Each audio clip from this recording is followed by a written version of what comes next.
kanina, nandun kami sa Rosales, sa Villasis, sa Binagonan, sa Urdaneta, dito sa Urdaneta, ay dito sa Dagupan, papuntang Lingayen. Ang grabe na ang traffic dahil nga, grabe na ang development sa mga bayan natin. Ang problema, yung infrastructure, lagi nahuhuli. Yung kalye, lagi nahuhuli. Yung tulay, lagi nahuhuli. At ang rason dyan, sabi nga ni Presidente, yung kalakaran ng, unfortunately, masintabi na yan sa mga kasama ko sa DPWH na matagal na, yung tingi-tingi na pagpupondo, yung tingi-tingi, yung pacing ng mga proyekto. Doon nga kanina, nandun kami sa Villasis. 8 years na yun 8 years nang tinitingi-tingi yung proyekto Pawa 100 million. May nakita pa ako doon kung 60 million nga for 1 year. Pagka 2021 ata, 60 million nga yung ginagawa.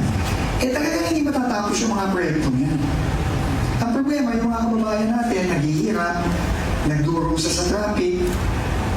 Tapos, pag may nakita silang tulay at saka kalye na putol-putol na bitin, kanino sila nagagalit?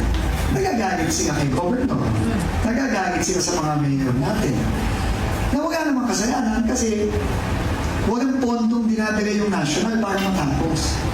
Yung project na pwede namang matapos ng 2-3 taon dahil tinitingi-tingi yung pondo, 10 taon, mahigit pa minsan ang nangyayari.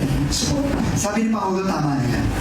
Tama na yan. Kaya kanina, magkakasaloob kong mag-commit kay Gov sa mga mayor natin, kay ako, kasi sabi ng Pangulo, pwede ba, DPWH, bago kayo mag-isip ng bagong proyekto, tapusin nyo na muna yung mga sinimulan ninyo.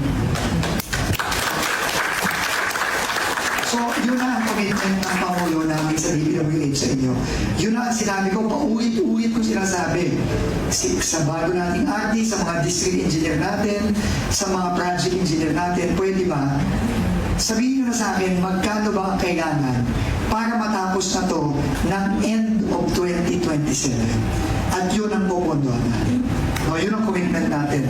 Para once and for all, yung mga project na matagal nang tinitignan ng mga kababayan natin na pinapangarap nilang matapos para ma-decongest na yung ating mga bayan-bayan, yung ating mga syudad, matapos na once and for all. So, GovCom, Vice Gov, sa lahat po ng mga opisyalis ng Pangasinan Provincial Government na nandito ngayon, sa mga kababayan natin sa Pangasinan, yun po ang commitment ng ating mahal na Pangulo, yun po ang commitment ng DPWH. Yung mga bypass roads natin, pipilitin natin na bago matapos ang term ni PBBM, matatapos na natin po.